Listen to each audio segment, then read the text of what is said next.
2019 में Cristiano Ronaldo की net worth लगभग $500 मिलियन थी।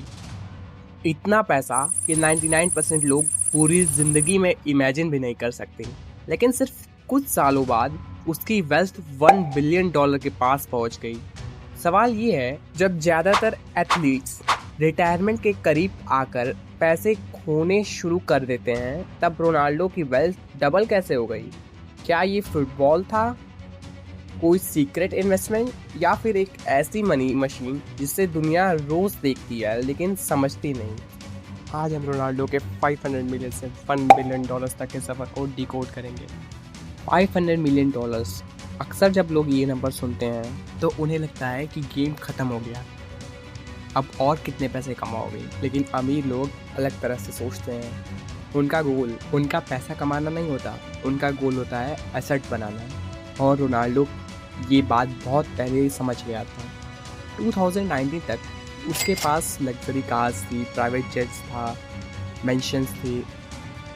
लेकिन इन सबसे ज़्यादा वैल्यूबल एक और एसेट था, एक एसेट जो हर साल और पावरफुल होते जा रहा था। और वही एसेट उसके बिलियनियर बनने का फाउंडेशन बनने वाला था। रोनाल्डो का जन्म किसी बिलियनियर फैमिली में नहीं हुआ था। पोर्चुगाल की मैडियारा आइलैंड में एक नॉर्मल घर में। आज जब लोग उसे प्राइवेट जेट देखते हैं तो उन्हें लगता है कि सक्सेस आसान थी, लेकिन रियलिटी बिल्कुल उसके अपोजिट थी। एक छोटा सा घर, लिमिटेड रिसोर्सेस और एक लड़का जो फुटबॉल के पीछे पागल। उस वक्त किसी को नहीं पता था कि ये लड़का फ्यूचर में बिलियंस ऑफ डॉलर का एम्पायर खड़ा करेगा। फिर 2003 में सब कुछ बदल गया। Manchester United. यहाँ रोनाल्डो ने सिर्फ फुटबॉल नहीं सीखा, उसने एक और चीज़ सीखी, अटेंशन की वैल्यू। लोग सोचते हैं रोनाल्डो फुटबॉल से बिलियनियर बना। रियलिटी, फुटबॉल सिर्फ एक एंट्री टिकट था। असली गेम कुछ और थी, अटेंशन। जितने ज़्यादा लोग तुम्हें देखते हैं उतनी ज़्यादा तुम्हारी वैल्यू बढ़ती है। और रोनाल्डो दुनिया का सबसे ज़्यादा देखे जाने वाले इंसानों में से एक बन गया था। हर गोल, हर सेलिब्रेशन, हर इंटरव्यू उसकी वैल्यू बढ़ा रहा था। कंपनीज ने ये चीज़ नोटिस कर ली। उन्होंने समझ लिया कि रोनाल्डो सिर्फ एक फुटबॉल प्लेयर नहीं है, वो वॉकिंग एडवर्टाइजमेंट है। नाइकी ने रोनाल्डो में सिर्फ एक एथलीट नहीं देखा, उन्होंने एक ग्लोबल ब्रांड देखा। यही वजह थी कि रोनाल्डो को लाइफ चेंजिंग एंडोर्समेंट डील्स मिलने लगी। आप एक इंटरेस्टिंग चीज़ समझ लो, फुटबॉल सैलरी के लिए रोनाल्डो को मैच खेलना पड़ता था, लेकिन एंडोर्समेंट इनकम के लिए बस उसका नाम ही काफ़ी था। यहाँ से गेम चेंज हो गया। मोस्ट ऑफ द एथलीट्स एक ही इनकम सोर्स पर डिपेंड करते हैं। रोनाल्डो ने ऐसा नहीं किया। उसने अपना नाम बिजनेस में कन्वर्ट कर दिया।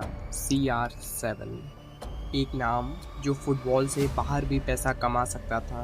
Perfumes, clothings, accessories, hotels, fitness. अब यहाँ आती है वो चीज़ जिसने सब कुछ बदल दिया, दैट इज सोशल मीडिया। लोग इंस्टाग्राम को एंटरटेनमेंट समझते हैं, बिजनेसमैन उसे एसेट समझते हैं। जब रोनाल्डो एक फ़ोटो अपलोड करता है, मिलियंस ऑफ लोग उसे देखते हैं। कंपनीज के लिए ये गोल्ड माइन था, क्योंकि टेलीविज़न ऑडियंस फ्रेगमेंटेड हो रही थी, लेकिन रोनाल्डो की ऑडियंस डायरेक्ट थी। ये सिर्फ फॉलोअर्स नहीं थे, ये कस्टमर थे। अब रोनाल्डो के पास एक नहीं, दो नहीं, बल्कि मल्टीपल मनी मशीन्स थी। Football salary, sponsorship deals, CR7 business, social media income, investments, licence, सब एक साथ काम कर रहे थे। यही रिच और अल्ट्रा रिच में डिफरेंस होता है। रिच लोग पैसे के लिए काम करते हैं और अल्ट्रा रिच एसेट्स बनाते हैं जो उनके लिए काम करते हैं। फिर वो मोमेंट आया जिसने रोनाल्डो को एक एथलीट से ज़्यादा बना दिया। $1 बिलियन। सिर्फ फुटबॉल हिस्ट्री का अचीवमेंट नहीं, एक बिजनेस अचीवमेंट, क्योंकि बिलियंस ऑफ डॉलर अचीव करना टैलेंट से ज़्यादा स्ट्रेटेजी का रिजल्ट होता है। रोनाल्डो की स्टोरी सिर्फ फुटबॉल की स्टोरी नहीं है, ये लेवरेज की स्टोरी है। उसने अपने स्किल को अटेंशन में कन्वर्ट किया। अटेंशन को ब्रांड में कन्वर्ट किया, ब्रांड को बिजनेस में कन्वर्ट किया और बिजनेस को वेल्थ में। इसीलिए जब लोग पूछते हैं कि रोनाल्डो 500 मिलियन से 1 बिलियन डॉलर तक कैसे पहुंचा, जवाब सिंपल है। उसने फुटबॉल से पैसे नहीं कमाए, उसने फुटबॉल को एक बिजनेस एम्पायर में कन्वर्ट कर दिया।